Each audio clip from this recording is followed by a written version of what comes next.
Hello, magandang hapon sa inyong lahat. So, shoutout muna tayo, no? Unahin ko dito si Darsky Arode. Sabi niya ganun. Boss, gusto ko sana makadami ng subscribers. Paano po ba? Sa akin ka pa nagtanong, unting-unti na subscribers ko. Basta mag-post ka lang na mag-post ng video. Yun lang naman ginawa ko eh.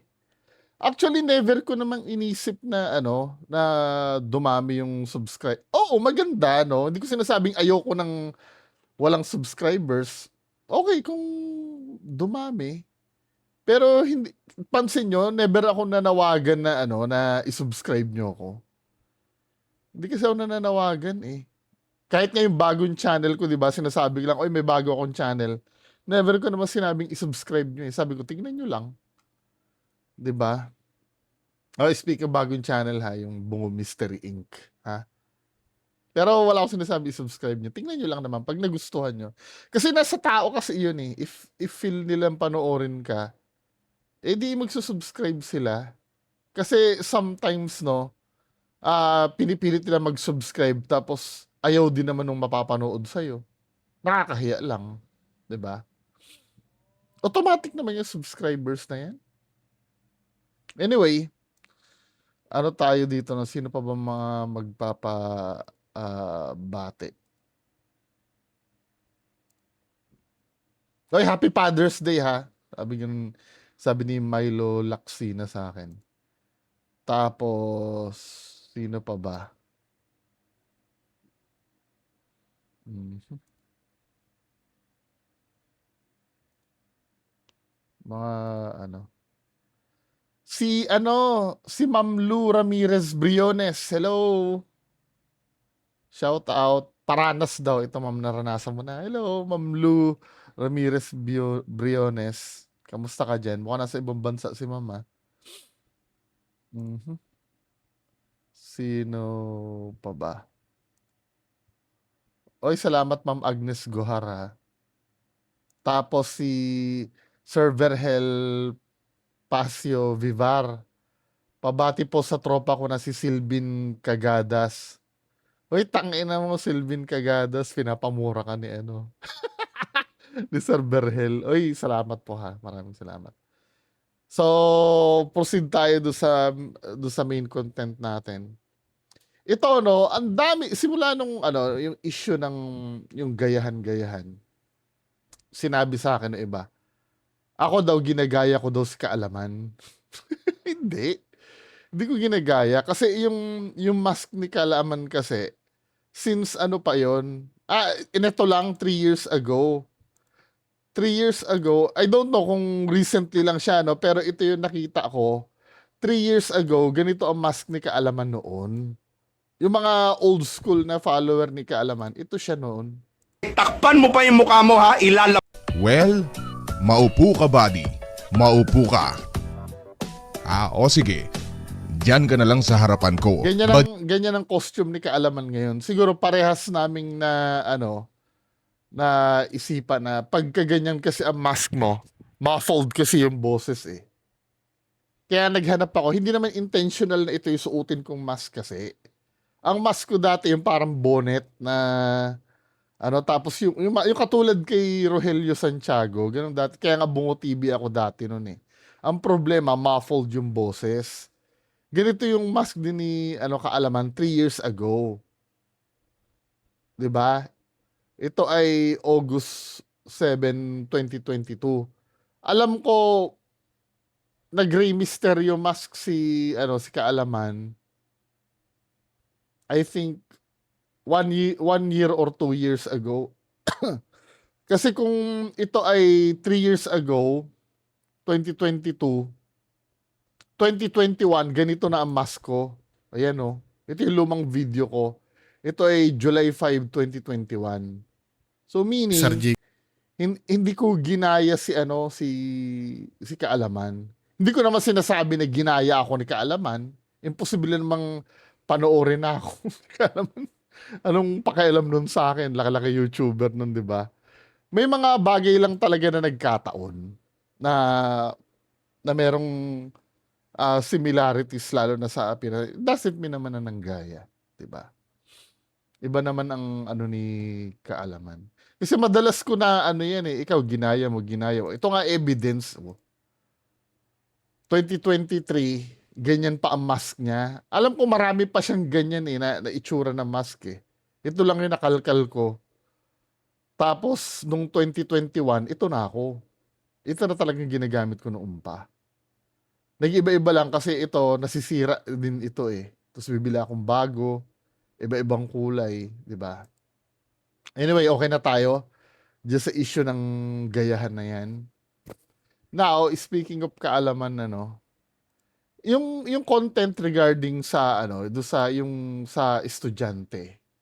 May mga nagko-comment sa akin na mapanghusga daw ako kasi hinusgahan. Come on, man. Ito panoorin muna natin si Kaalaman. Doon sa kanyang komentaryo, doon yung nagpatulfo. Viral ang pagtango ng babaeng ito sa online class. Hindi ko naman po alam na bibigyan po nila ng mali siya yung ginagawa ko. During Hindi naman kasi tayo pinanganak kahapon. Sabi sa akin, paano ko daw masisiguro na ano, na hindi daw tumatango yon. Ang movement nung ulo niya, ano, forward, backward, alam ko sa tango ganon. At saka hindi gumagalaw buong katawan, ulo lang. Tsaka ang awkward kaya nun, let's say sabihin mo na tumatanga 16 seconds habang nagsasalita yung kaklase mo, na ganun ka, ano, baka mainis sa'yo, parang ginagago mo siya. Tinan mo, forward, backward, sometimes no, hindi natin alam sa kababayan natin kung nilulusot o ginagawang tanga ang sarili. Pati ako uululin pa na Viral ang pagtango ng babaeng ito ganyan ang ano niya, tango, kasama ang buong katawan. Tango mo, ganyan lang. Tsaka ito ha, let's say nag-google siya, ano, ang itatago mo lang, may cellphone ba ako dito? Alam ba, hawak ko ang cellphone ko, no? Ito, cellphone ko, mouse. Ito lang yung itatago mo. Kasi ito yung bawal eh. Tapos siguro, titingin ka sa baba, no? Susulyap-sulyap ka sa baba. Pero hindi mo na need, pati mukha mo, itatago mo, di ba? Anong logic, bakit pati yung mukha niya kailangan niya itago? Sige, pakisagot nga dyan. Yung mga nagsasabi na mapanghusga daw ako, tanga ka lang talaga. Na naniniwala ka sa explanation nito. Mapanghusga. Forward, backward ang movement. Tatango. Diba? Oy, Bungo, ano ba? Agree ka ba na masamang tao si FLM? Parang naman tayong tanga. Ganyan. Ganon. Pero yung, agree ka ba? Gusto mo ba? Parang na tayong gago dito. Ginagago nyo naman yung sarili nyo. May mga bagay kasi na paiiralin mo na lang ang common sense mo eh. At isa pa, ano, itong si ate kasi, Viral ang pagtango ng itong si ate, kung makikita nyo, may salamin siya. Ibig sabihin, malabo ang mata niya. May tinitingnan siya na galing Google, ba't wala siyang salamin Viral ang dito? pagtango ng babaeng ito sa online class. Wala siyang salamin, di ba? Magbabasa siya ng galing sa Google. Ano yan, labo na mata mo. Tapos gumaganong-ganong ka pa. Paano mo mapofokusan yung ano, yung binabasa mo nun? Ewan ko sa mga kung maniniwala kayo dito, ipilit nyo lang. Hindi ko na kayo kukumbinsin. Bahala kayo maniwala sa sinasabi niya. Huwag niyong pilitin na maniwala sa sinasabi niya. Kayo maniwala kayo. Hindi ko naman po alam na bibigyan po nila ng mali siya yung ginagawa ko. During online class po.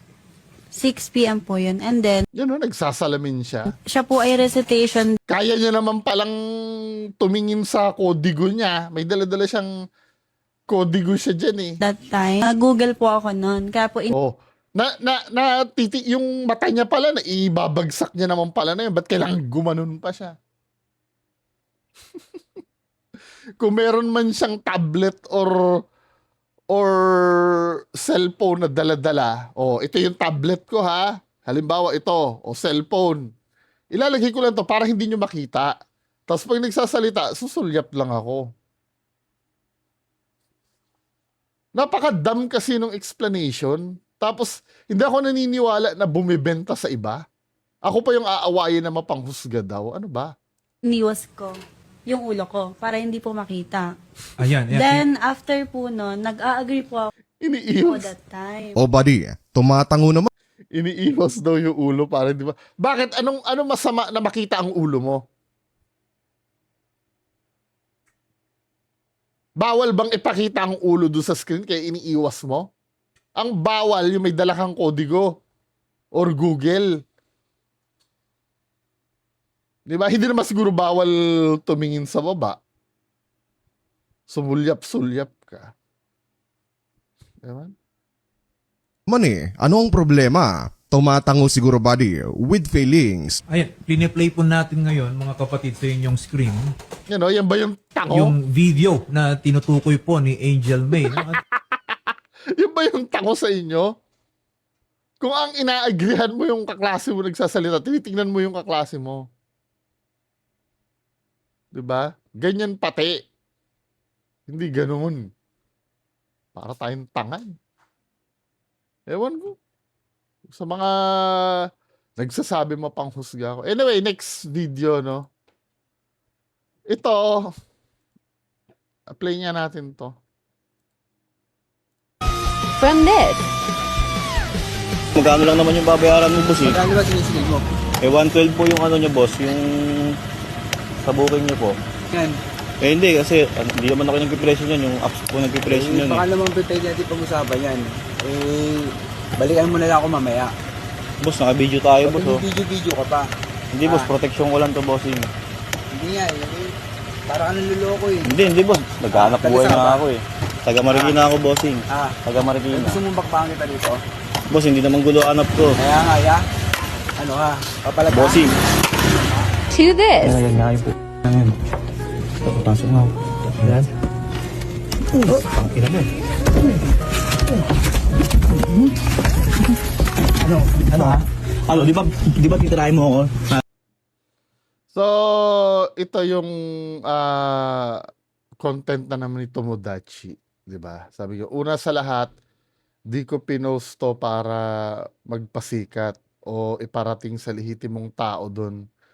Dala to ng sama ng loob dahil araw-gabi naghahanap buhay pinsan ko. Pinsan ni Tomodachi.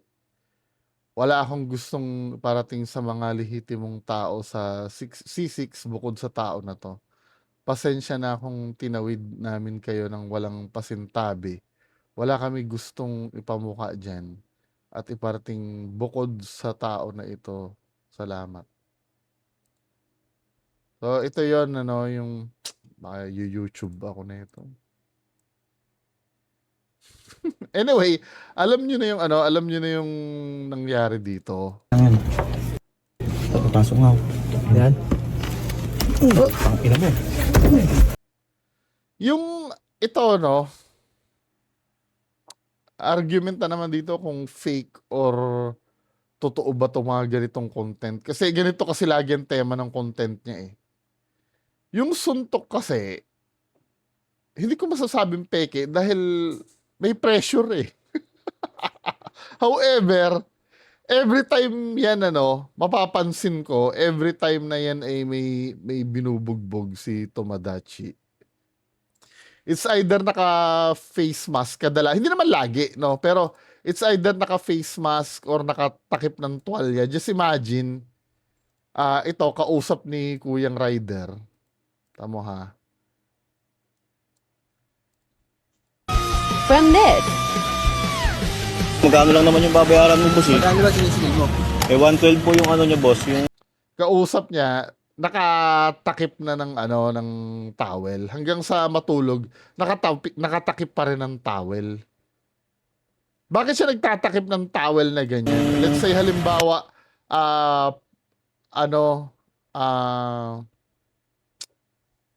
let's say, Sa booking niyo po. pinabook nga siya, no? Ba't lagi siya nagtatakip ng towel? Ano ba meron doon sa ulo niya? Yan. Eh hindi kasi hindi naman ako nagpipresyo niyan, yung apps po nagpipresyo niyan. Baka naman pwede natin pag-usapan yan.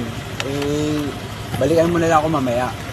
Boss, naka-video Tapos may helmet na siya suot. Ano every time na ano, lagi siya nakatowel. Pati matutulog, nakatowel din.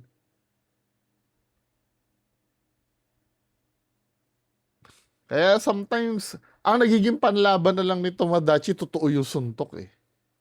Pero yung video nila, I don't know. Pero sa dinami-dami ng ginanya niya, wala nagreklamo.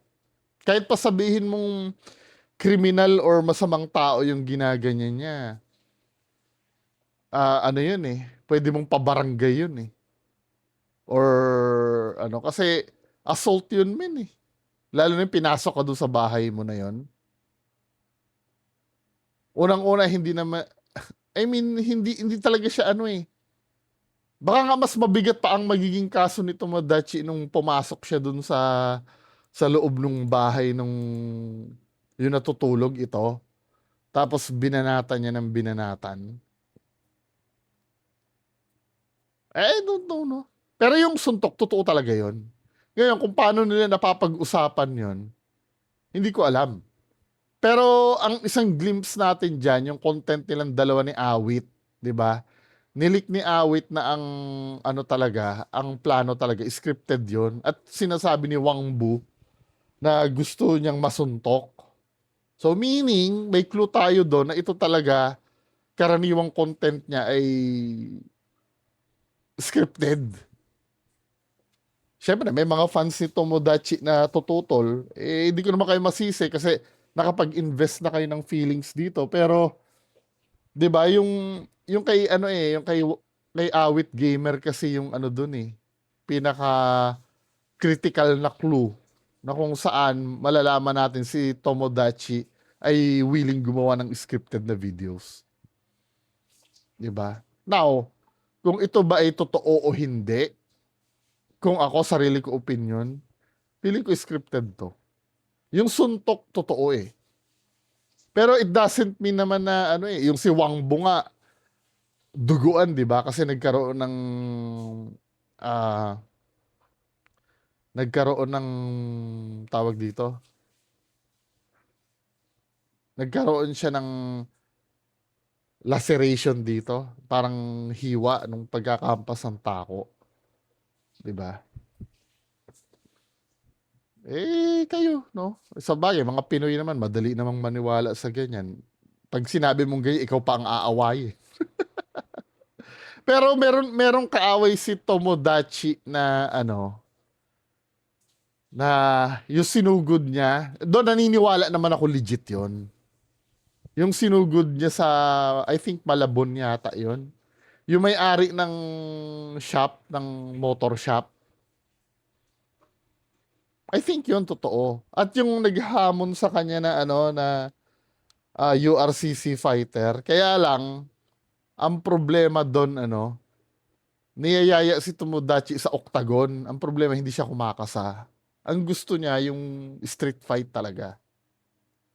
'Di ba? Eh pero yung mga ganitong content no, yung mga ganyan. Ako for me hindi siya totoo. Ngayon, kung maniniwala kayo, di okay lang naman. 'Di ba?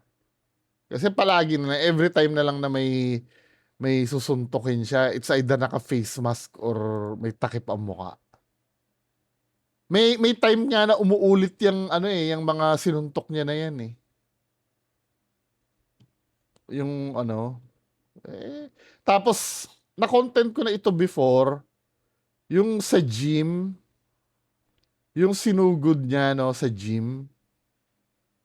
To be fair, wala namang mask yun, pero nung tinrace ko yung ano, yung account na pinang ano sa kanya, dami eh.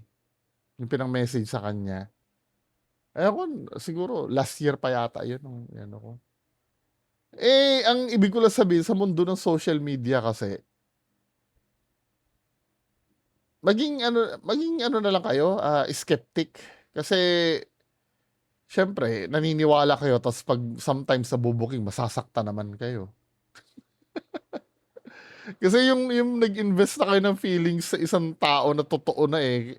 Tapos malalaman na hindi pala. Just imagine, no, iisipin nyo lang, sa dinami-dami ng ginanyan yan, ang daming kaso na dapat niyan eh. Yung mga ginanyan niya. Kasi naalala ko yung sa gym na yon, yung sinugod niya, kasi parang minessage siya, no, na parang puro ka lang porma, tapos pinuntahan niya sa gym, di ba? Then, binanatan niya ng binanatan sa gym. Nag-viral yun eh. Kaya lang, lumitaw rin yung mga ibang content niya na puro ganon.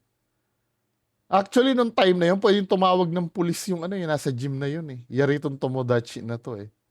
Kaya nga hindi ko naintindihan eh. Pag ginagano ka, ba't ka tatawag ng pulis, di ba? Kahit pa sabihin mo na, ay hindi, siya naman na nag-una eh, siya naman yung naghamon eh. Kahit na. Di ba, hindi naman tama din yung, yung bigla kang susugurin at susuntukin ka. Di ba? Now, inuulit ko, no, kung maniniwala kayo sa content, go ahead. Di ba? Wala namang problema. Pero wag nyo sasabihin sa akin na hindi gumawa ng scripted to dahil binuking na ni Awit Gamer ito. Diba? Tsaka siya rin mismo nagsabi, willing naman siya sa mga content na ganun. So meaning, open siyang gumawa talaga ng scripted. Diba? Ayun, kung ito para sa inyo totoo, di go ahead. Walang problema. So yan lang naman ang pag-uusapan natin ngayong hapon. Magandang hapon sa inyo lahat. Bye-bye.